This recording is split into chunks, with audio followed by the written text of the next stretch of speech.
تاخ هشتی حساروک لباجر حولره دگلویه که کتو خانیک لویره نهاته درست کرن و کسک تدا ناجیتن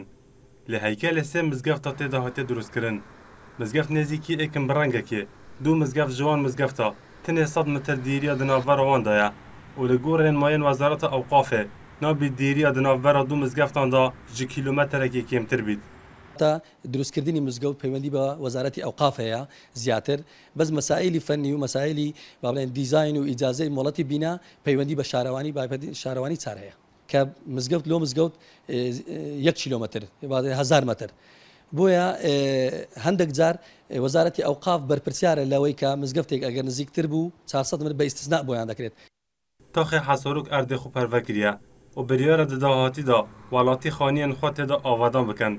هیا نهاتو خدمت گزاری که لعب دوری نهاتی دا بین کرن پشکک جمع مستین اولین باجر حولیر دبیجن پیتوینا که چند مزگفتک دتاخه که دا هبن نخوشخانه و بخشجی بهنه درست کرن هم خدمت و خیر به ولاتان دگهیدن زۆر جار هەیە مزگەوتەکان بەڕاستی جێگەی ئەسەفە کابرا مزگەوتێکی دروست دەکا ئەو دروستکرایە شوێنەکەی پڕ ناکاتەوە مزگەوتێکی تر دروست دەکات لەوی نێزیک دروستکە بەس لە شوێنێکی تربی کە پێویستیان پێبی مەدرسە بی ڕێگاوبان بی یارمەتیدانی خەڵکیش مەسەلەن ئەتوو ئەو پارەی لە مزگەوت دەدەی ئەگەر زروری نەبی ئەگە زروری بی قەیناکە بەس ئەو شوێنە زروری نییە دەوەرە چەند خانوویەکی بکڕا بۆ هەندێک کەس خانوویان نییە او مزگفتن تاخ حساروک حولره جلوی وزارت اوقاف مولد به هاتیه دان ددمه که دابر و واجرن ماین خویا و دیریا دناور مزگفتان دا برچاف نکریه او مزگفت نوین لحرم کردستان دهنه آوادان کرن لسر ارکی زنگین و خیرخوازن حرم کردستانه و پرازیبون ریوبریا گشتیا اوقاف و سروکین ایکین اداری و ریوبریا با جروانیا دهنه درست کرن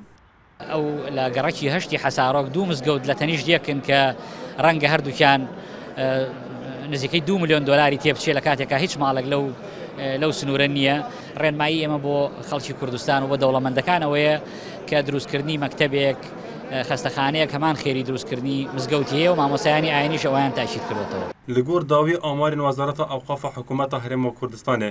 هەژمارە مزگەفتên هەرێما کوردستانê زێدەتر لە 5400 مزگەفتە